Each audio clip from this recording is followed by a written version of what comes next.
एक important topic आज आपके साथ लेकर आया हूं। नाम है डिजीजेस, हेल्थ और mind medicine, wellness and LP. शायद लाइफ में कोई भी आउटकम अचीव करने के लिए हेल्दी रहना सबसे इंपॉर्टेंट होता है, लेकिन ये हेल्दी कैसे रहा जाए? 21st century, century of stress, anxiety, depression और डिजीज, सैड सिंड्रोम। इसमें से भी डिजीजेस बढ़ते जा रही हैं। Incidence, prevalence, diabetic, hypertension, asthma, migraine, autoimmune disease, allergies. 85% disease are either psychosomatic और लाइफस्टाइल रिलेटेड। आज हम यहां पर इन्हीं डिजीज की बात करने वाले हैं जो 85% सेगमेंट पूरे मेडिकल साइंस का कैरी करता है। क्या है ये साइकोसोमेटिक डिजीज, क्या है लाइफस्टाइल डिजीज और क्यों इनका इंसिडेंस प्रेवलेंस बढ़ते जा रहा है और हम अपने आप को कैसे हेल्दी मोड में रखें। एक है इलनेस और एक है वेलनेस। चाहते हम सब लोग वेलनेस हैं लेकिन हो रहे हैं इल। कैसे लाया जाए वेलनेस की मोड को अपनी बॉडी के अंदर? इस इंपॉर्टेंट विषय पर आज मैं आपके साथ जुड़ रहा हूं। सबसे पहले हम समझेंगे डिजीज की definition. Disease, disturbance in easiness of body. लेकिन नहीं, वो तो एंड रिजल्ट है। शुरुआत कहां से होती है? शुरुआत होती है disturbance in easiness of mind first, then transfer to the body. यानी कोई भी डिजीज सबसे पहले माइंड में डिस्टर्बेंस से पैदा होती है, फिर उसके बाद वो बॉडी में ट्रांसफर होती है। इसीलिए तो साइकोसोमेटिक डिजीज कहा जाता है। Psycho means mind, somatic means body. Disease are psychosomatic, मन से पैदा होती हैं, रिजल्ट्स बॉडी में होता है। सुना आपने भी होगा, लेकिन आज मैं आपको इसका एक पूरा एनालिसिस समझाने वाला हूं। कैसे डिजीज साइकोसोमेटिक होती है और कैसे माइंड से बॉडी में ट्रांसफर होती है। पहले हमें यह समझना होगा मेडिकल साइंस की मदद से कि बॉडी का एक इनर एनवायरनमेंट कैसे काम करता है। हमारा जो ब्रेन है उसके 3 पार्ट हैं। अपर पार्ट जिसमें कॉर्टेक्स शामिल होता है उसे कहा जाता है थिंकिंग ब्रेन। यहां पर सोचने और समझने की शक्ति होती है, थॉट्स यहीं से पैदा होते हैं। ये थिंकिंग ब्रेन यानी कि कॉर्टेक्स, इसमें जब भी थॉट्स आते हैं तो थॉट्स की वजह से इसमें ईईजी पैटर्न्स आते हैं, ईईजी वेव बनती हैं। इनफैक्ट जब ईईजी किया जाता है तो ये कॉर्टेक्स का ही किया जाता है। कॉर्टेक्स का, ब्रेन के कॉर्टेक्स का इलेक्ट्रिकल पोटेंशियल ईईजी, इलेक्ट्रोएन्सेफेलोग्राम मेजर करता है। ये थिंकिंग ब्रेन है, थॉट्स यहां पर प्रोड्यूस होती हैं। इसके बाद है सेकंड पार्ट, बीच का पार्ट, जिसे हम कहते हैं इमोशनल ब्रेन। इसमें होता है लिम्बिक सिस्टम। इस लिम्बिक सिस्टम में एमिग्डाला, हिप्पोकैम्पस, थैलेमस ये स्ट्रक्चर आती हैं। ये जो लिम्बिक सिस्टम है ये थॉट्स को इमोशन में कन्वर्ट करता है। और नीचे का जो पार्ट है brain stem, that is called executive brain. Executive brain means कि आप जो भी थॉट्स और इमोशन लेकर आ रहे हैं उसका बॉडी पे क्या इफेक्ट होगा, ये डिपेंड करेगा किसके ऊपर? हमारे एग्जीक्यूटिव ब्रेन के ऊपर। आप गूगल पे जाके देखिए थिंकिंग ब्रेन क्या होता है, लिम्बिक ब्रेन क्या होता है और एग्जीक्यूटिव ब्रेन क्या है। Thinking brain, emotional brain, executive brain, triune theory of brain. देखिएगा जरूर, मैं आपको इसको बहुत ही लेमन लैंग्वेज में समझा रहा हूं, इजीएस्ट वे में समझा रहा हूं। 3 ब्रेन आपने समझा। इसके बाद बॉडी के अंदर में 2 सिस्टम होते हैं, 2 मोड होती हैं। एक होती है सिंपैथेटिक मोड और एक होता है पैरासिम्पैथेटिक मोड। सिंपैथेटिक मोड मतलब क्या? सिंपैथेटिक मोड इमरजेंसी मोड है, फाइट एंड फ्लाइट। और पैरासिम्पैथेटिक मोड वो है रेस्ट की मोड, ग्रोथ एंड रिपेयर की mode, rest and digest, feed and breed. यानी कि जब जब हमारे ब्रेन को या बॉडी को कोई डेंजर महसूस होगा, कोई इमरजेंसी आएगी, तो वो सिंपैथेटिक मोड एक्टिवेट हो जाएगा ऑटोमेटिकली।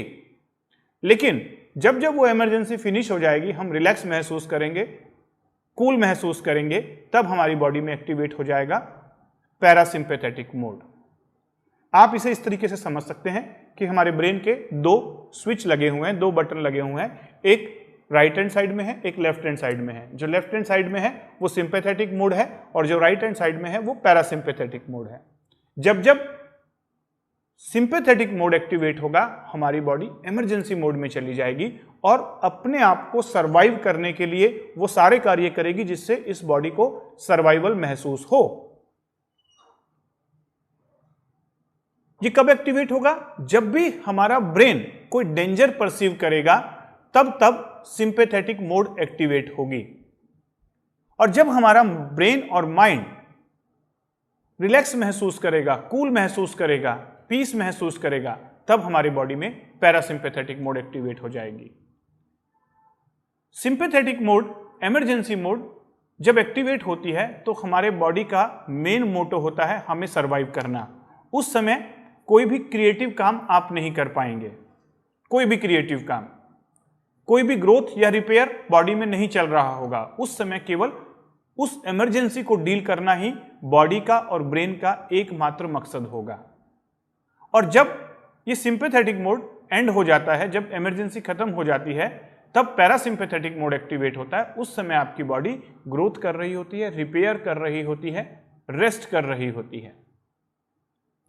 यानी कि डे टू डे लाइफ में ये पैरासिम्पैथेटिक और सिंपैथेटिक मोड ऑलमोस्ट बराबर चलते रहते हैं।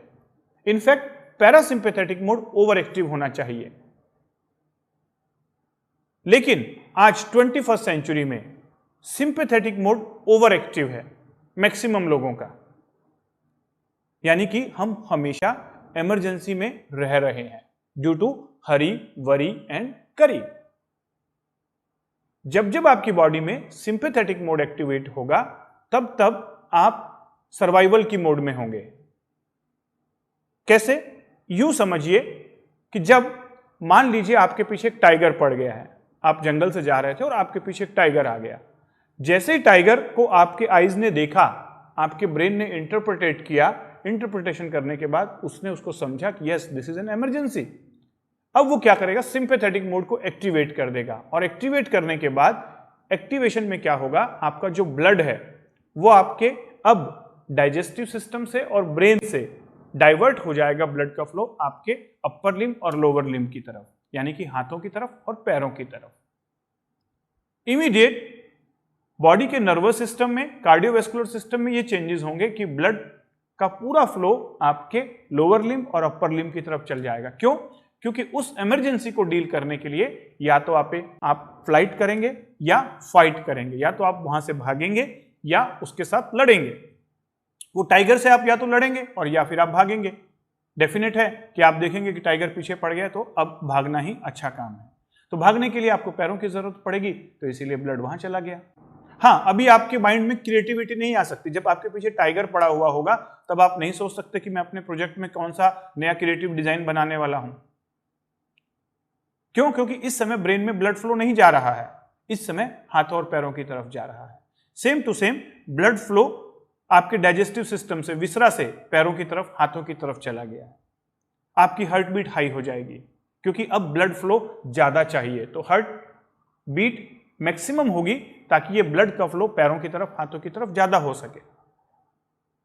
Same to same emergency mode में ये चीजें तो आपको दिखाई दे रही हैं, सुनाई दे रही हैं, महसूस हो रही हैं कि आपका हार्ट बीट बढ़ गया है, पसीना ज्यादा आ रहा है, पर्सपिरेशन हो रहा है, स्वेटिंग हो रही है और हाथ पैर ज्यादा एक्टिव हो गए हैं। लेकिन इस समय हमारे बॉडी में मोर देन 1000 ऐसी केमिकल रिएक्शंस एक्टिवेट हो जाती हैं जो इमरजेंसी मोड में डील करती हैं, हेल्प करने में, जो आपकी इमरजेंसी को डील करने के लिए आपकी मदद करती हैं, जो हमें महसूस नहीं होती, दिखाई नहीं देती, क्योंकि वो सेलुलर लेवल पर हो रही होती हैं या ऑर्गन लेवल पर हो रही होती हैं। और जैसे ही वो इमरजेंसी फिनिश होगी, पैरासिम्पैथेटिक मोड एक्टिवेट हो जाएगी। पैरासिम्पैथेटिक मोड एक्टिवेशन का मतलब है बॉडी वापस रेस्ट एंड डाइजेस्ट मोड में आ गई, ब्लड फ्लो वापस विसरा की तरफ चला गया, डाइजेस्टिव सिस्टम की तरफ चला गया, ब्रेन की तरफ चला गया। इमीडिएट आपका माइंड वापस ब्रेन, क्रिएटिव माइंड एक्टिवेट हो जाएगा। इस समय आपकी बॉडी ग्रोथ भी कर रही होगी और जो भी डैमेज हुआ है वो रिपेयर करना शुरू कर देगी। लेकिन ये सिंपैथेटिक मोड या पैरासिम्पैथेटिक मोड ये एक्टिवेट कौन करता है, ये कैसे होता है, इसको समझना बहुत जरूरी है। क्योंकि हम हर कोई चाहते हैं कि हमारे बॉडी में पैरासिम्पैथेटिक मोड एक्टिवेट रहे, हम रेस्ट एंड डाइजेस्ट में रहें, फीड एंड ब्रीड मोड में रहें, कूल एंड काम मोड में रहें। तभी तो आपकी बॉडी के अंदर वेलनेस की मोड एक्टिवेट होगी। अगर आपको वेलनेस की मोड को एक्टिवेट करके रखना है तो आपको maximum type parasympathetic mode activate करना होगा। जब हम बहुत गहरी नींद में होते हैं तो फुली पैरासिम्पैथेटिक मोड एक्टिवेट हो रही होती है। उस समय हमारी बॉडी ग्रोथ एंड रीजनरेट कर रही होती है, जो भी हमने डैमेज दिन भर में किया उसे रिपेयर कर रही होती है। जब हम मेडिटेशन कर रहे होते हैं तब हमारी बॉडी पैरासिम्पैथेटिक मोड एक्टिवेट करके रखी होती है, जिसकी वजह से ग्रोथ एंड रिपेयर होता है, रीजनरेशन होता है। बट अभी हमें यह समझना है कि ये होता कैसे है।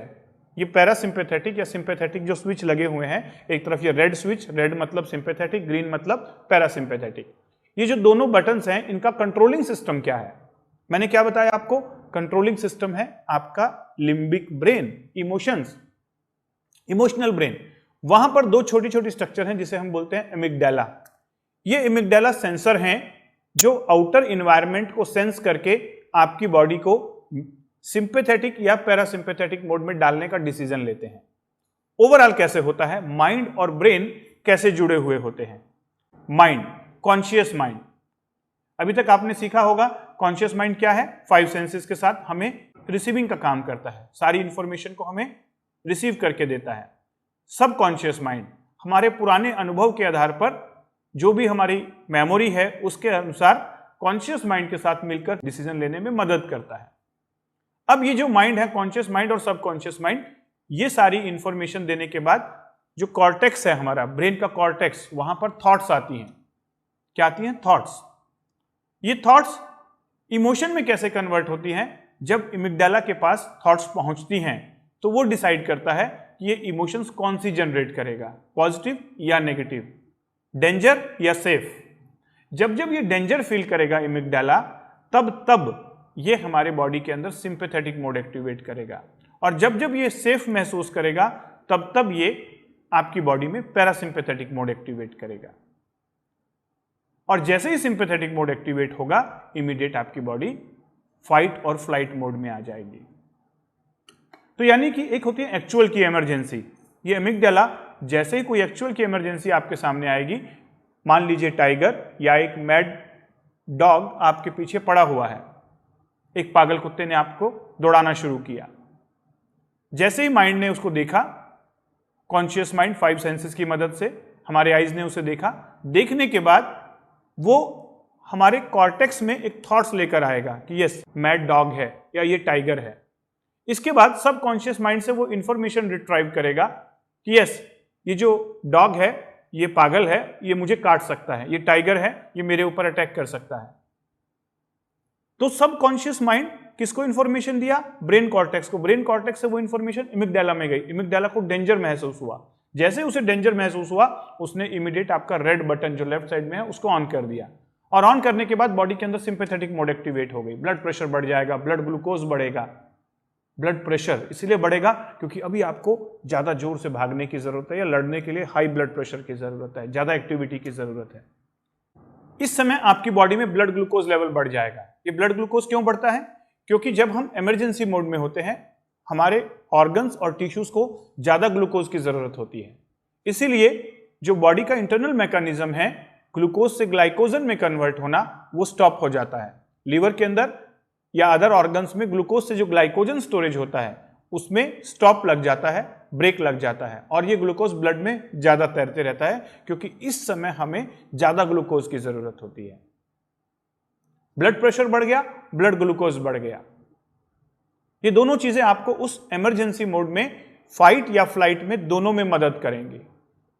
ऐसा करके आपके एमिगडाला ने आपकी बॉडी को इमरजेंसी मोड में डाल के आपकी मदद ही की, ताकि आप उस इमरजेंसी को अच्छे से डील कर सकें। जैसे ही वो इमरजेंसी यानी कि वो टाइगर आपसे कहीं दूर चला जाएगा, या वो दूसरे रास्ते में चला गया, या आप पेड़ पर चढ़ गए, आपने देखा कि अब टाइगर आपके पास नहीं आ रहा है, तब क्या होगा?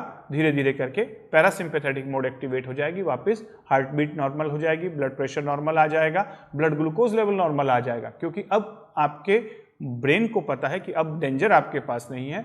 बॉडी वापस पैरासिम्पैथेटिक मोड में आ गई, ग्रीन बटन ऑन हो गया, अब आप कूल और रिलैक्स होना शुरू हो जाएंगे। ये जनरली हमारी बॉडी में हमेशा ऐसे होता है। जब जब हम इमरजेंसी मोड में आते हैं, ये सिंपैथेटिक सिस्टम एक्टिवेट होता है और हमारे बॉडी के पैरामीटर्स चेंज हो जाते हैं। और ये मैकेनिज्म हमारे बॉडी के अंदर में, ब्रेन के अंदर में इसीलिए दिया गया है ताकि हम इमरजेंसीज को डील कर सकें।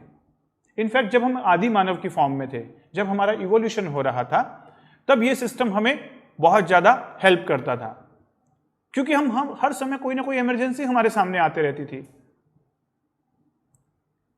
कई बार फायर, आग लग जाती थी, वो आदि मानव डर जाता था और उसका एमिग्डाला एक्टिवेट कर देता था सिंपैथेटिक मोड।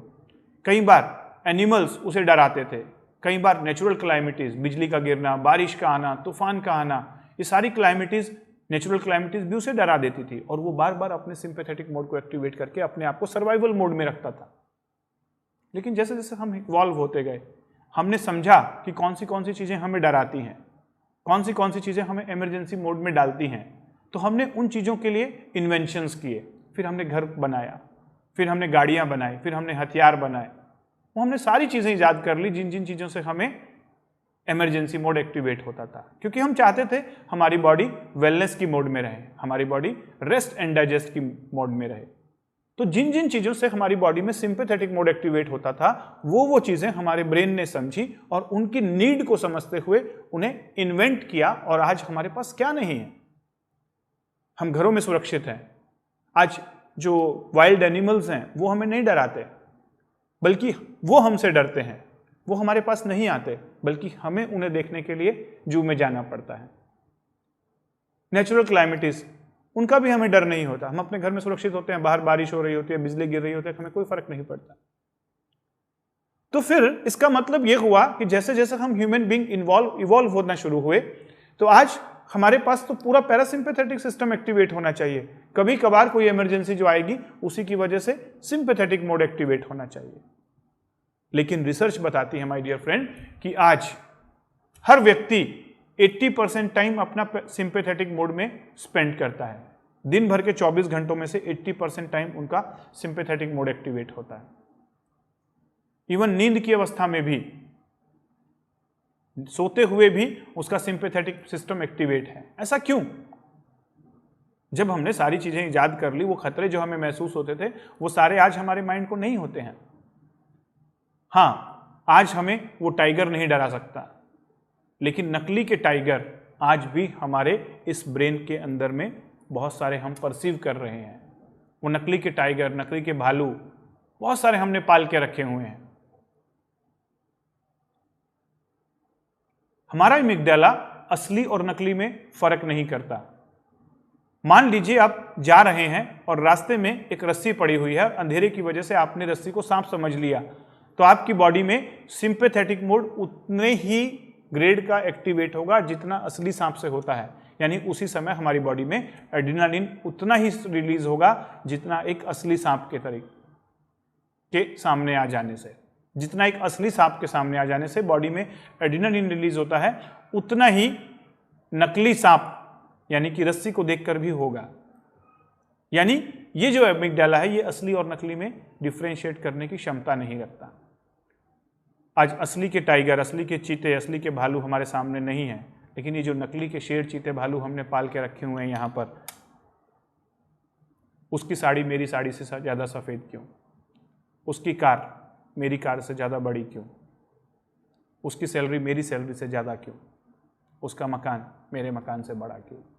और भी बहुत सारे। ये तो एक छोटी सी बातें बोला, ज़रा सोच के देखिए, पूछिए अपने माइंड से वो कौन सी चीज़ें हैं, कौन सी इमोशंस हैं जिसकी वजह से आपको डर लगता है। हम मी सेंटर्ड यूनिवर्स में रह रहे हैं। जो भी हमें इंफॉर्मेशन मिलती है, हमारा माइंड इस तरीके से प्रोग्राम्ड है कि सबसे पहले हम देखते हैं कि मेरे ऊपर क्या इफेक्ट होगा, मेरी दुनिया में क्या क्या चेंज आएगा। पेपर में देखा, न्यूज़पेपर में पेट्रोल के रेट 5 रुपीज़ बढ़ गए, इमीडिएट हमारा एमिग्डाला डेंजर मोड में आ जाता है कि मेरा क्या होगा, मेरा सर्वाइवल कैसे होगा। इनफैक्ट आज 21st सेंचुरी इंफॉर्मेशन और टेक्नोलॉजी की सेंचुरी है, बट ये दोनों ही चीजें ओवरलोडेड हैं। इनफैक्ट इंफॉर्मेशन, जितना भी इंफॉर्मेशन हमें मिल रहा है उसमें से 80 to 90% इंफॉर्मेशन नेगेटिव कंटेंट का है, नेगेटिव कंटेक्स्ट का है। डर पैदा किया जा रहा है और हम हर समय डरे हुए हैं। कोरोना का पेंडेमिक देख लीजिए, हर समय न्यूज इस तरीके से आ रही है कि आपका अमिगडाला एक फियर महसूस कर रहा है। न्यूज को परोसने का तरीका ऐसा हो गया है कि वो आपके अमिगडाला को एक फियर महसूस करवाए और जिसकी वजह से आपकी बॉडी में सिंपैथेटिक मोड एक्टिवेट हो जाए। ये सिंपैथेटिक मोड और भी कई कारणों से हो रही है। थॉट्स, लगातार थॉट्स आ रही हैं। एक ऑफिस में जाके देखें, एक एम्प्लॉय बैठा हुआ है, उसके बगल में दूसरा बैठा हुआ है। अगर दोनों का आप एक sympathetic parasympathetic mode activate check करके देखें, एड्रेनालिन लेवल चेक करके देखें, तो आप देखेंगे कि दोनों ही सिंपैथेटिक मोड में बैठे हुए हैं। क्यों?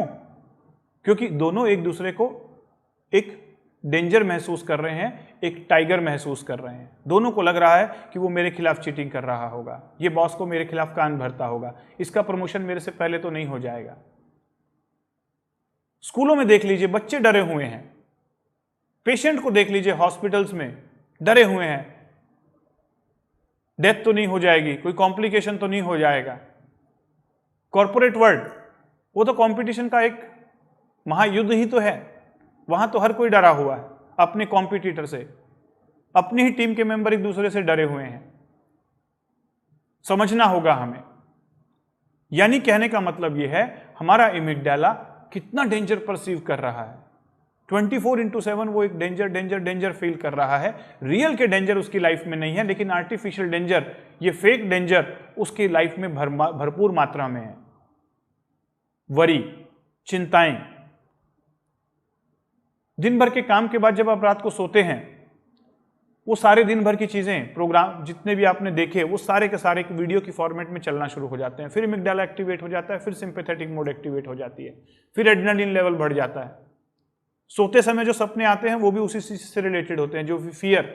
अगर आपको फियरफुल सपने आ रहे हैं तो मतलब आपको रात को भी आपका अमिगडाला सिंपैथेटिक मोड एक्टिवेट करके रखा है।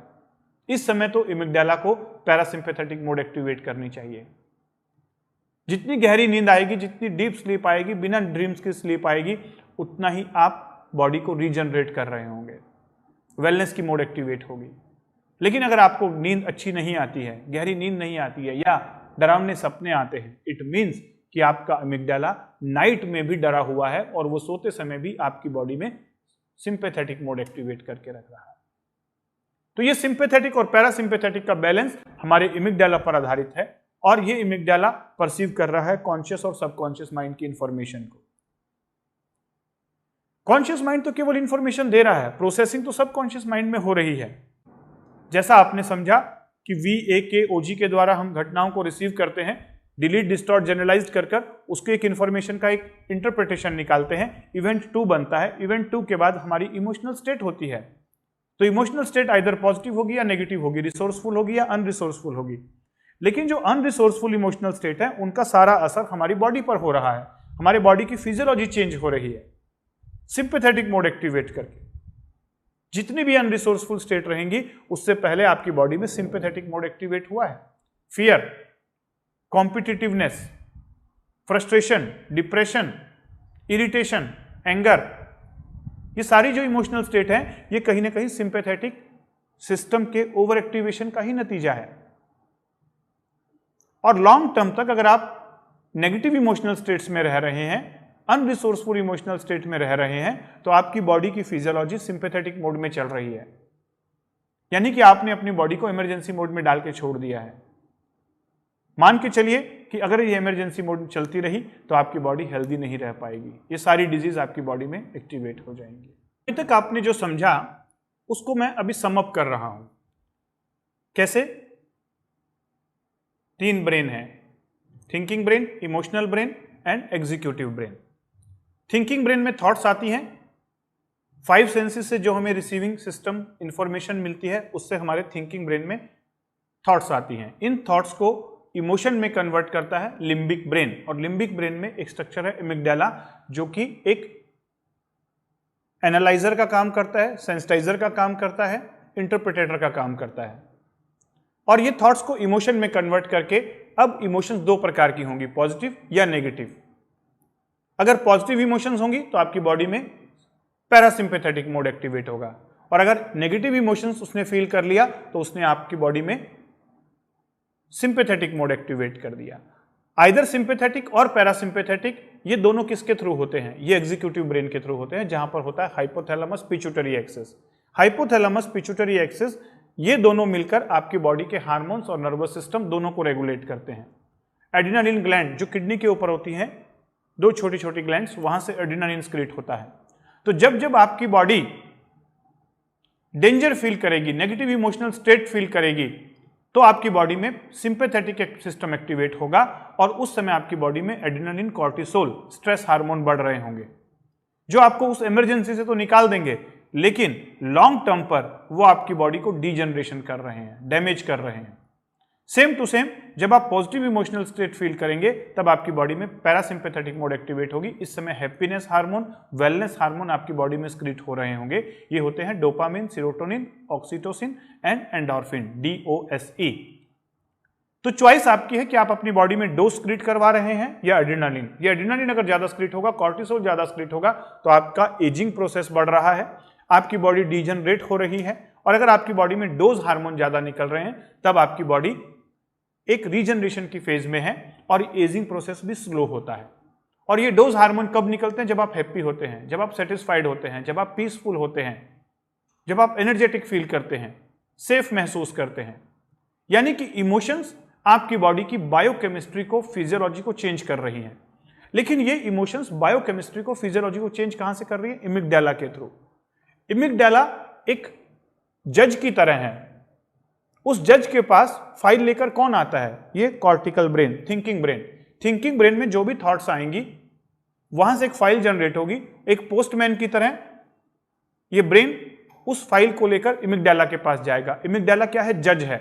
और जज करने के बाद वो ये देखकर कि थॉट्स क्या आई है, सारे सिस्टम को इंटरप्रिटेट करके उसको रिजल्ट निकालना, इंटरप्रिटेट करना कि अब क्या करना है आगे इस बॉडी के अंदर। ये इमिगडाला का काम है। दो होते हैं इमिगडाला, राइट और लेफ्ट। अब ये इमिगडाला दोनों मिलकर डिसीजन दे देते हैं कि अब बॉडी में सिंपैथेटिक सिस्टम एक्टिवेट करना है, पैरासिम्पैथेटिक। करने का काम किसका है? वो है हाइपोथैलेमस और पिट्यूटरी का। हाइपोथैलेमस पिट्यूटरी हमारी बॉडी के मास्टर CEO हैं, CEO। और CEO के नीचे में nervous system, immune system, endocrine system, cardiovascular system, renal system, ये सारे सिस्टम उसके मैनेजर्स हैं। ये मैनेजर्स उनकी बात सुनते हैं। यानी CEO को कौन आदेश दे रहा है? CEO के ऊपर एक मेन एंटरप्रेन्योर बैठा हुआ है, एक एडमिनिस्ट्रेटर बैठा हुआ है, जो सारी चीजों का आदेश देता है, वो है इमिगडाला। इस इमिगडाला को समझना बहुत जरूरी है, क्योंकि हाइपोथैलेमस पिट्यूटरी एक्सिस जो कि कंट्रोलिंग सिस्टम है, जो मेडिकल साइंस भी मानता है, लेकिन उनके ऊपर जो इमिगडाला आदेश देगा वही तो सब कुछ करेगा। और इमिगडाला कैसे सुन रहा है? आपके माइंड की बातों को सुन रहा है। जो भी आप माइंड में परसीव कर रहे हैं, कॉन्शियस माइंड के द्वारा देखकर इंफॉर्मेशन को सब कॉन्शियस माइंड से उसका इंटरप्रिटेशन निकालकर जो इंफॉर्मेशन आप अपने माइंड से ब्रेन में डाल रहे हैं, वही थॉट्स प्रोड्यूस करेगी और वो थॉट्स इमिगडाला के थ्रू इमोशंस में कन्वर्ट होगी और उस इमोशंस का फाइनल आउटकम आपकी बॉडी पर होने वाला है, आइदर इलनेस और wellness, either dopamine, serotonin, oxytocin, endorphin, और आइदर कॉर्टिसोल और adrenaline, stress hormone. Choice is yours. मैं आपको डिजीज की पैथोलॉजी, फिजियोलॉजी के लेवल पर समझा रहा हूं और माइंड के साइकोलॉजी पे लेवल पे समझा रहा हूं। यानी कहने का मतलब यह है कि हमारी साइकोलॉजी हमारी फिजियोलॉजी को अफेक्ट करती है। Psychology and physiology are twin sister. जो हमारे माइंड में चलेगा उसका डायरेक्ट इंपैक्ट एक एक सेल पर आएगा। बॉडी के 60 ट्रिलियन सेल्स हमारे माइंड की बातों को सुनते हैं। कैसे? ये सुनते हैं इमिगडाला के थ्रू, लिम्बिक सिस्टम के थ्रू। मेडिकल साइंस का एक ब्रांच है जिसका नाम है साइको न्यूरो इम्यूनो एंडोक्राइनोलॉजी, जो बताता है कि हमारा immune system, endocrine system, nervous system, ये तीनों सिस्टम आपस में एक दूसरे के थ्रू कम्युनिकेट करते हैं। किसके द्वारा? न्यूरोट्रांसमीटर नर्वस सिस्टम में, हार्मोन्स एंडोक्राइन सिस्टम में, और इम्यून सिस्टम में साइटोकाइंस, 3 मॉलिक्यूल्स होते हैं, न्यूरोपेप्टाइड्स होते हैं। ये एक दूसरे के साथ इंटरेक्ट करते हैं। यानी कि जो चीज नर्वस सिस्टम को पता है वो इम्यून सिस्टम को भी पता चल जाएगी, इम्यून सिस्टम को जो पता है वो एंडोक्राइन सिस्टम को भी पता चल जाएगी। ये तीनों एक दूसरे से कम्युनिकेट कर लिए और ये तीनों के नीचे में बाकी जो हमारे एग्जीक्यूटिव सिस्टम है, मैनेजर्स हैं, कार्डियोवैस्कुलर, रेस्पिरेटरी, रीनल, स्किन, जितने भी सिस्टम है वो इनके अंडर में काम करते हैं। लेकिन इन 3 सिस्टम, नर्वस, इम्यून और एंडोक्राइन, इनके ऊपर है हमारा एक मास्टर कंट्रोल, साइकी, माइंड। सारा खेल माइंड का है। माइंड में आपके जो चल रहा है उसी से आपकी बॉडी में चेंजेस आने वाले हैं। तो माइंड में जो थॉट्स आएंगी वो आपके इमिगडाला के through nervous system, immune system, endocrine system तीनों में ट्रांसमिट हो जाएंगी। अगर आप वेलनेस की मोड चाहते हैं तो आपको नर्वस, इम्यून और एंडोक्राइन इन तीनों के सिस्टम के बीच में एक बैलेंस रखना होगा, हार्मनी रखनी होगी। और ये हार्मनी किसी मेडिसिन से या पिल से या सर्जरी से नहीं आ सकती, ये हार्मनी आएगी माइंड से। और ये माइंड की तो क्लासेस सीख रहे हैं आप। एनएलपी पूरी माइंड की ही तो साइंस है कि कैसे आप अपने माइंड से अपने ब्रेन के इमिगडाला को भी कंट्रोल कर सकते हैं और इमिगडाला से फिर आप अपने बॉडी को कंट्रोल कर सकते हैं। इसीलिए मैं कहता हूं डिजीज आर साइकोसोमेटिक। देखा आपने कैसे माइंड से इंफॉर्मेशन थॉट्स में कन्वर्ट होती है, थॉट से इमोशन और इमोशन से फिर पूरी बायोकेमिस्ट्री और फिजियोलॉजी चेंज हो जाती है, हार्मोन्स और एंडोक्राइन हार्मोन्स और न्यूरोट्रांसमीटर तक चेंज हो जाते हैं। इम्यून सिस्टम बहुत इंपॉर्टेंट होता है आपका। इम्यून सिस्टम एक एक बात को सुनता है, समझता है। तो आज हम मेडिकल साइंस के हिसाब से जितनी डिजीजेज हैं उसको हम कुछ कैटेगरीज में डिवाइड करेंगे और हम समझेंगे कि डिजीज का मेन कारण क्या है। आज 3 प्रकार के लाइफस्टाइल डिसऑर्डर्स हैं जिनका इंसिडेंस प्रेवलेंस बहुत ज्यादा बढ़ गया है। डायबिटीज, हाइपरटेंशन यानी कि ब्लड प्रेशर, और तीसरा है ओबेसिटी। एज ए डॉक्टर मैं देखता हूं कि हर तीसरे चौथे व्यक्ति को डायबिटीज है, हर तीसरे चौथे व्यक्ति को हाइपरटेंशन है। ओबेसिटी तो बच्चों से ही ओबेज होते जा रहे हैं, बचपन से ही आदमी ओबेज होते जा रहा है। छोटे छोटे बच्चों में ओबेसिटी के साइन दिखाई देने पड़ रहे हैं। क्यों है ये कारण? क्यों इनका इंसिडेंस प्रेवलेंस बढ़ गया है? इनफैक्ट हमारा इंडिया वर्ल्ड की डायबिटिक कैपिटल बनते जा रहा है। कैसे, क्यों? मैं आपको समझाता हूं। पहले हम इन 3 डिजीज को लेते हैं। हो क्या रहा है, हमारा जो इमिगडाला है वो कांस्टेंट फियर महसूस कर रहा है, कांस्टेंट नेगेटिव इमोशनल स्टेट में रह रहा है, कांस्टेंट उसके पास जो फाइलें आ रही हैं उन फाइलों का इंटरप्रिटेशन वो क्या निकाल रहा है? Danger danger danger, insecure. और उसके बाद वो जो ऑर्डर पास कर रहा है हाइपोथैलेमस पिट्यूटरी को, वो मैक्सिमम टाइम 80% टाइम क्या पास कर रहा है? Sympathetic system, emergency mode, fight flight mode. और जिसकी वजह से ये जो हमारे एड्रिनल ग्लैंड्स हैं उससे लगातार कॉर्टिसोल स्क्रीट हो रहा है। और जैसे सिंपैथेटिक सिस्टम एक्टिवेट हो रहा है उसकी वजह से बॉडी में ग्लूकोज ज्यादा बनेगा ही बनेगा, क्योंकि उस इमरजेंसी को डील करने के लिए उसे ग्लूकोज चाहिए ही चाहिए। जनरली हमारे ब्लड में ब्लड ग्लूकोज लेवल कितना होना चाहिए एक नॉर्मल इंसान का? लेस देन 100 मिलीग्राम पर डेसीलीटर। उससे अगर कम है तो हम नॉर्मल इंसान हैं।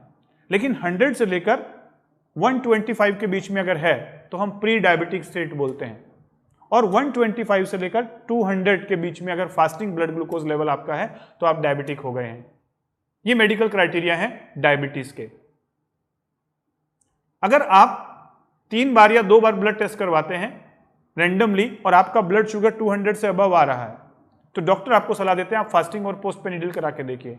आपने फास्टिंग करवाया, फास्टिंग आपका 125 से ऊपर आ गया, और पोस्ट पेनिडियल खाना खाने के 2 घंटे बाद करवा के देखा 200 से अबव आया, आप डायबिटीज डायग्नोस्ड हो गए। ये है मेडिकल साइंस का तरीका और आपको एंटी डायबिटिक ट्रीटमेंट स्टार्ट हो जाएगी। लेकिन ये जो ब्लड शुगर लेवल है आपका, ये क्यों बढ़ा हुआ है? इसका रूट कॉज क्या है? मेडिकल डॉक्टर्स बताते हैं कि स्ट्रेस। एक कॉमन वर्ड वो यूज कर देते हैं, लेकिन वो इस तरीके से आपको नहीं समझाते जिस तरीके से मैं आपको बता रहा हूं। आपका इमिगडाला पिछले 3 महीने से 6 महीने से किसी बात को लेकर इतना डरा हुआ है, इतना परेशान है, इतना हैरान है, उसे वहां पर सेफ नहीं लग रहा है, उसे कूल नहीं लग रहा है, वो शांत नहीं है, जिसकी वजह से उसने आपके हाइपोथैलेमस पिट्यूटरी को कांस्टेंट ऑर्डर दे दिया है कि लंबी इमरजेंसी है, अब अपना ब्लड शुगर बढ़ा के रखो। और हाइपोथैलेमस पिट्यूटरी उसके ऑर्डर का पालन कर रहे हैं और आपके बॉडी के हार्मोन्स को, आपके न्यूरोट्रांसमीटर्स को, इंसुलिन को इस तरीके से पैनक्रियाज को ऑर्डर दिया जा रहा है कि लगातार ब्लड में ग्लूकोज की जरूरत है, इसीलिए उसने ब्लड ग्लूकोज बढ़ा दिया। और जब तक आपका अमिगडाला उस डेंजर को हटाएगा नहीं, तब तक आपकी बॉडी में इंसुलिन काम करना बंद कर देगा और आपके ब्लड ग्लूकोज को बढ़ा के रखेगा, क्योंकि वो आपके फायदे के लिए कर रहा है। अमिग्डाला को लग रहा है कि इस व्यक्ति के पीछे हमेशा शेर चीते भालू पड़े हुए रहते हैं, इसे हमेशा ग्लूकोज रखना ही पड़ेगा ब्लड के अंदर, इसीलिए उसने आपका ब्लड ग्लूकोज लेवल 200 से अबव कर दिया है। ये बॉडी का हीमोस्टेटिक सिस्टम है, अंदर में हार्मोनी सिस्टम है। और जब भी आप डॉक्टर के पास जाएंगे, अगर आपका ब्लड शुगर इतना आ गया तो फिर आपको डायबिटिक डायग्नोस्ड हो गया। डायबिटीज और कुछ नहीं है, अमिग्डाला का हाइपर एक्टिवेशन, डरा हुआ अमिग्डाला है उसका। जितने डायबिटिक पेशेंट हैं मैं उनको इसी तरीके से बोलता हूं, पहले आप ढूंढिए कि आपका अमिग्डाला किस चीज का फियर महसूस कर रहा है, क्यों उसने कांस्टेंट इमरजेंसी मोड एक्टिवेट करके रखा है। आप अपने अमिग्डाला से बात करें, अपने माइंड से बात करें, और जब वो उस तरीके से फाइंड आउट करते हैं रूट कॉज ऑफ डिजीज और उसे एलिमिनेट करते हैं अपनी लाइफ से, अपने अमिग्डाला को समझाते हैं, तो उनका ब्लड ग्लूकोज लेवल नीचे आ जाता है। दूसरी बड़ी प्रॉब्लम है हाइपरटेंशन, ब्लड प्रेशर।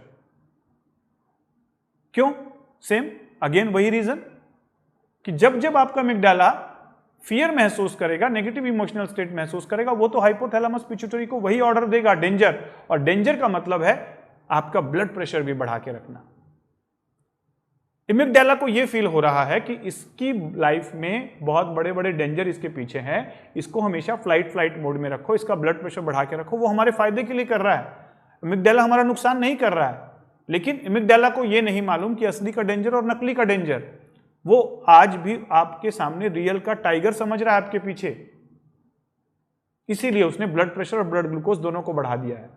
तो ब्लड प्रेशर, हाइपरटेंशन, डायबिटिक और कुछ भी नहीं है, कांस्टेंट क्रॉनिक डेंजर फीलिंग का अमिग्डाला का एक इंटरप्रिटेशन है, जिसे हम मेडिकल साइंस में क्रॉनिक स्ट्रेस बोलते हैं। कारण बहुत सारे हो सकते हैं, कारण आपको ढूंढना है किस किस कारणों से आपकी लाइफ में क्रॉनिक स्ट्रेस है। अगला पार्ट है ओबेसिटी। फिर ओबेसिटी क्यों हो रही है? ओबेसिटी का मुख्य कारण है कि जब अमिग्डाला को यह लगता है कि इस व्यक्ति के पीछे लगातार एक टाइगर पड़े रहता है, और दूसरी चीज ये बीच बीच में ब्लड ग्लूकोज लेवल लेता भी नहीं है, कि खाना भी ठीक से नहीं खाता है, इसका जो ये हमेशा हरी में रहता है, कई बार ये खाना स्किप कर देगा, तो उस समय इसको ब्लड ग्लूकोज कहां से मिलेगा? तो ये अमिग्डाला हाइपोथैलेमस पिट्यूटरी को और हमारे बॉडी के नर्वस, इम्यून और एंडोक्राइन सिस्टम को इस तरीके से प्रोग्राम करता है कि ताकि ये व्यक्ति जो भी ग्लूकोज ले रहा है उस ग्लूकोज को इमीडिएट फैट में कन्वर्ट करें, यानी कि ग्लूकोज को डायरेक्ट फैट में कन्वर्ट हो जाना। जनरली ग्लूकोज जो हम लेते हैं बॉडी में खाने के द्वारा, वो ग्लाइकोजन में कन्वर्ट होता है, और ग्लाइकोजन से फिर स्टोरेज में कन्वर्ट होता है, जिससे हमें जब जरूरत होती है तब हम ले लेते हैं। लेकिन जब जब हमें इमरजेंसी मोड एक्टिवेट होगा, पहला काम होगा कि ग्लूकोज से ग्लाइकोजन कन्वर्ट नहीं होगा, इसलिए ब्लड में ग्लूकोज बढ़ गया। ये जितना भी एक्स्ट्रा ग्लूकोज आपकी बॉडी में है, ये कहां पर स्टोर होगा? ये स्टोर होगा एडिपोज टिश्यू में, फैट की फॉर्म में, और यही है ओबेसिटी। यानी कि अमिग्डाला ने यह मान लिया है कि इस व्यक्ति के पीछे हमेशा डेंजर रहता है, और ये कभी भी ग्लूकोज को भी स्किप कर सकता है, तो जितना ग्लूकोज बन रहा है उसमें से कुछ पार्ट को मैं फैट्स में कन्वर्ट करते जाऊं। इसीलिए ओबेसिटी दूसरा मुख्य कारण है। कई बार मेडिकल डॉक्टर्स बोलते हैं कि अगर आप ओबेज हैं तो आप डायबिटिक होने के चांसेस हैं, यानी वो इस तरीके से तो बताते हैं कि ओबेज पर्सन में इंसुलिन सेंसिटिविटी कम हो जाती है, जो आपका इंसुलिन के रिसेप्टर्स हैं वो काम करना बंद कर देते हैं। ये तो बॉडी के फिजियोलॉजी के लेवल पर हुआ, वो बिल्कुल सही बोलते हैं। लेकिन अगर आप उल्टे तरीके से सोचें, अगर आप ओबेज हैं, यानी कि कहीं ना कहीं आपका अमिग्डाला डेंजर परसीव कर रहा है, कांस्टेंट डेंजर, कांस्टेंट स्ट्रेस, जिसकी वजह से उसने आपकी बॉडी में सिंपैथेटिक सिस्टम एक्टिवेट करके रखा है, इसलिए आप ओबेज तो हो ही जा रहे हैं, यानी ग्लूकोज से फैट कन्वर्ट हो रहा है। तो कहीं ना कहीं ये भी होगा कि ग्लूकोज से जब फैट कन्वर्ट हो रहा है तो ग्लूकोज से जो ग्लाइकोजन कन्वर्ट होने वाला पार्ट है वो भी ब्लॉक कर दिया उसने, इसकी वजह से आपको डायबिटिक होने की संभावना है। तो डायबिटीज, हाइपरटेंशन और ओबेसिटी ये केवल हमारे अमिग्डाला के डेंजर परसीव करने का ही एक कारण है। अगर हमारे अमिग्डाला को किसी भी तरीके से डेंजर परसीव हो रहा है कांस्टेंट, तो फिर ये हमेशा आपकी बॉडी को एक डायबिटिक, हाइपरटेंसिव और ओबेस मोड में लाकर रख देगा। ये हैं लाइफस्टाइल डिसऑर्डर्स। तो अभी तक आपने मेडिकल डिजीजेस में से एक बड़ा चंक यानी कि लाइफस्टाइल डिसऑर्डर, डायबिटीज, हाइपरटेंशन और ओबेसिटी को समझा। दूसरा बड़ा क्लासिफिकेशन जो मेडिकल डिजीजेस का है वो है auto immune diseases and allergies. Allergies बहुत सारे लोग एलर्जी से परेशान हैं, कोई स्किन एलर्जी से, कोई रेस्पिरेटरी प्रॉब्लम से, asthma, bronchitis, sinusitis, skin allergy, psoriasis, hair fall, ये सब प्रॉब्लम्स एलर्जीज की होती हैं। बट ये एलर्जीज क्या साइकोसोमेटिक होती हैं? यस, मैं आज इस विषय पर भी आपके साथ बात करने वाला हूं। दूसरा part, auto immune disease. Auto immune disease का मतलब होता है जो हमारा इम्यून सिस्टम है, जब वो हमारे ही ऑर्गन्स के प्रति एंटीबॉडीज बना देता है, अपने ही ऑर्गन को डैमेज करना शुरू कर देता है, तो इसे हम ऑटो इम्यून डिजीजेस बोलते हैं। जनरली इम्यून सिस्टम का काम होता है बाहरी एंटीजन से, बाहरी वायरस, बैक्टीरिया, बाहरी थ्रेट से हमारे बॉडी के ऑर्गन्स को प्रोटेक्ट करना, इसीलिए वो एंटीबॉडीज बनाकर एंटीजन को डिस्ट्रॉय करता है। लेकिन कभी कभार ये इम्यून सिस्टम हमारे ही ऑर्गन्स के प्रति एंटीबॉडीज बना लेता है, जिसे हम एंटी न्यूक्लियर एंटीबॉडीज भी बोलते हैं, ऑटो इम्यून एंटीबॉडीज बोलते हैं। और ये फिर एंटीबॉडीज हमारे ही ऑर्गन को डैमेज कर देती हैं। जिस ऑर्गन के प्रति एंटीबॉडीज बन गया, उसी ऑर्गन का ऑटो इम्यून डिजीज हो जाता है। जैसे थायराइड के प्रति अगर एंटीबॉडीज बन गई तो बोलेंगे थायरोडाइटिस, पेनक्रियास के प्रति एंटीबॉडी बन गई तो पेनक्रिएटाइटिस, और ज्वाइंट्स के प्रति एंटीबॉडीज अगर बन गई तो अर्थराइटिस। तो आइटिस का मतलब होता है इन्फ्लामेशन, यानी कि आपका इम्यून सिस्टम कुछ उन ऑर्गन्स के प्रति कुछ एंटीबॉडीज बनाकर उन्हें ही डैमेज कर रहा है, वो उन्हें अपना दुश्मन समझ रहा है, जबकि वो उनके खुद के ऑर्गन्स हैं। वो कंफ्यूज हो गया है। अब मैं इनका आपको साइकोसोमेटिक रीजन बताता हूं, माइंड एनएलपी के थ्रू, माइंड मेडिसिन के थ्रू, कैसे आप इन्हें समझेंगे। अभी तक आपने समझा कि इमिग्डाला हमेशा फियर महसूस करेगा, डेंजर महसूस करेगा, इनसिक्योर महसूस करेगा। तो एक मेजर चंक बीमारियों का जो है डायबिटीज, हाइपरटेंशन और ओबेसिटी, उसके होने की संभावना है। यानी जब भी आपका इमिग्डाला फियरफुल, इनसिक्योर, स्ट्रेस्ड, इरिटेबल इस तरीके से रहेगा तो ये बीमारियां पैदा करेगा। लेकिन दूसरी टाइप की इमोशंस दूसरी टाइप की डिजीज पैदा करती है। साइको न्यूरो इम्यूनोलॉजी, जिस विषय की मैंने अभी थोड़ी देर पहले बात किया था, उसका मतलब यह था कि कंट्रोलिंग सिस्टम माइंड है साइकी। साइकी से सारी चीजें किसके पास आ रही हैं? नर्वस, इम्यून और एंडोक्राइन सिस्टम के पास।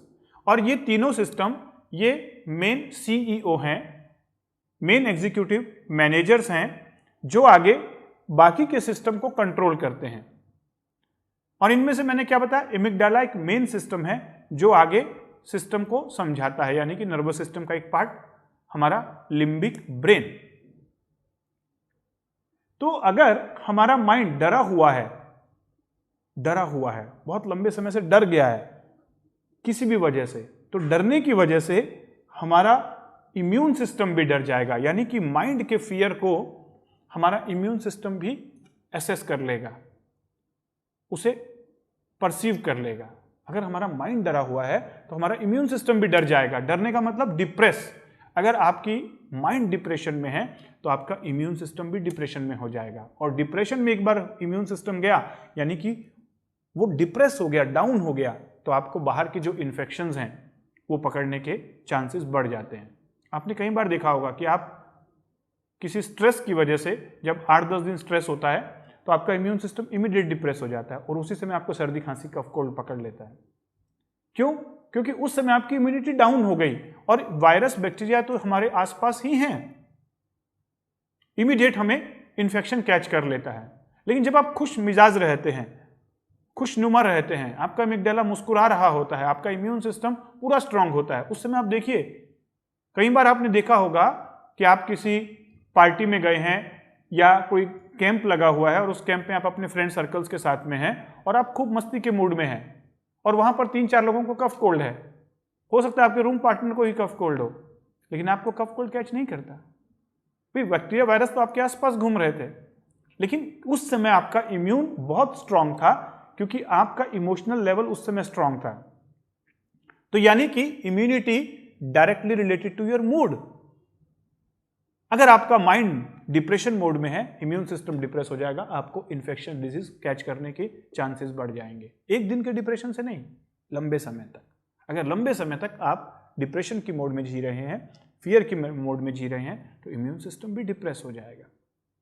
दूसरी बात है कि अगर आप तुनक मिजाज हो गए हैं, हाइपर रिएक्टिव हो गए हैं, छोटी छोटी बातों पर गुस्सा दिखा रहे हैं, छोटी छोटी बातों पर इरिटेट हो जाते हैं, बहुत ज़्यादा रिएक्टिव होते हैं, बहुत ज़्यादा रिस्पॉन्स देने लग गए हैं, हाइपर हो गए हैं, हाइपर माइंड हाइपर हो गया। कई बार लगता है ना, हमें महसूस होता है कि माइंड कंट्रोल में नहीं रहा, कुछ भी चल रहा है, ओवर थिंकिंग चल रही है, ओवर रिएक्टिव हो रहे हैं, ये वो।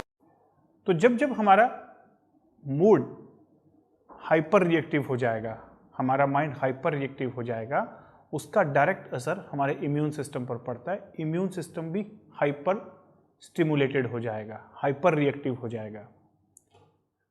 इम्यून सिस्टम का हाइपर सेंसिटिविटी ही एलर्जीज कहा जाता है। यानी कि जब इम्यून सिस्टम नॉर्मल चीज को, जैसे डस्ट है या कोई नॉर्मल फूड पार्टिकल है, उसके प्रति ओवर सेंसिटिव हो गया, दैट बिकम एलर्जीज। जनरली जैसे डस्ट है, अब जब हमको डस्ट मिल रही है तो इम्यून सिस्टम उसे एक नॉर्मल नेचुरल वे में लेना चाहिए, क्योंकि वो एंटीजन नहीं है। लेकिन अगर उस डस्ट को इम्यून सिस्टम हाइपर तरीके से ले रहा है, हाइपर सेंसिटिव हो गया, उस डस्ट को भी वो एंटीजन समझकर पूरा मास सेल्स को रिलीज कर रहा है और उसकी वजह से हिस्टामिन रिलीज होगा, तो एलर्जिक होगी। एलर्जी को हमें बहुत पहले एलर्जी की पैथोफिजियोलॉजी समझनी होगी। इम्यून सिस्टम हाइपर सेंसिटिव हो जाता है, मास सेल्स को ज़्यादा मात्रा में रिलीज करता है और मास सेल से हिस्टामिन रिलीज होता है, जिसकी वजह से कंजेशन होना, इचिंग होना या स्वेलिंग आना, यह है एलर्जीज। स्किन की हो सकती है, रेस्पिरेटरी सिस्टम की हो सकती है, हेयर्स में हो सकती है, बॉडी के किसी भी पार्ट में एलर्जी हो सकती है। तो ये एलर्जी क्यों होती है?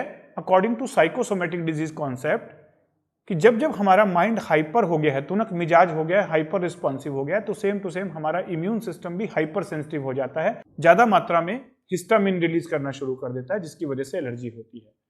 तो जितने भी एलर्जी के पेशेंट्स हैं, उनको अगर हम रिट्रोग्रेड एनालिसिस करते हैं तो समझ में आता है कि उनका माइंड किसी न किसी इमोशनल डिस्टर्बेंस की वजह से हाइपर सेंसिटिव हो गया था, और जैसे उन्होंने अपने हाइपर सेंसिटिविटी को ठीक किया, अपने हाइपर रिएक्टिव बिहेवियर को चेंज किया, तो उनके ये जो एलर्जीज थी उनमें भी इंप्रूवमेंट होना शुरू हो गया।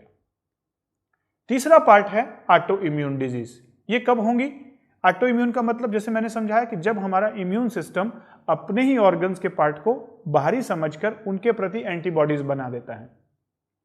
अगर हम इसका इमोशनल कॉज समझें तो इमोशनल कॉज इस तरीके से समझा जा सकता है कि जब जब हमारा माइंड कंफ्यूजन में रहेगा, ड्यूअलिटी में रहेगा, ये करूं वो करूं, अपने ही लोगों के प्रति जेलसी, कंपटीशन की फीलिंग, चीटिंग की फीलिंग, ऐसा कुछ आना शुरू हो जाए। मान लीजिए कि दो भाइयों के बीच में लड़ाई चल रही है, एक माइंड उस भाई का बोल रहा है कि ये तो मेरा ही भाई है, इसने गलती की तो क्या हुआ, लेकिन दूसरा ही माइंड बोल रहा है नहीं, ये मेरे प्रति कुछ गेम खेल रहा है। तो यानी उसके माइंड में ड्यूअलिटी आ गई, कभी उसको अपना मान रहा है, कभी उसे पराया समझ रहा है। सेम टू सेम और भी बहुत सारे ऐसे इश्यूज जहां कंफ्यूजन आ गई, ये करूं वो करूं, माइंड कंफ्यूज हो गया है लंबे समय से। ये सारी फीलिंग्स, मैंने क्या बताया कि जो भी हमारी थॉट्स और इमोशंस हैं वो हमारे बॉडी की एक एक सेल सुनती हैं, समझती हैं, फील करती हैं। यानी जो हमारी ये इमोशंस हैं उसको हमारे इम्यून सिस्टम ने भी समझ लिया और इम्यून सिस्टम भी कंफ्यूज्ड हो गया। अब वो कंफ्यूज होने के कारण वो नॉर्मल हमारे ही बॉडी के ऑर्गन्स के प्रति एंटीबॉडी बना रहा है, जिसकी वजह से ऑर्गन डैमेज हो रहे हैं।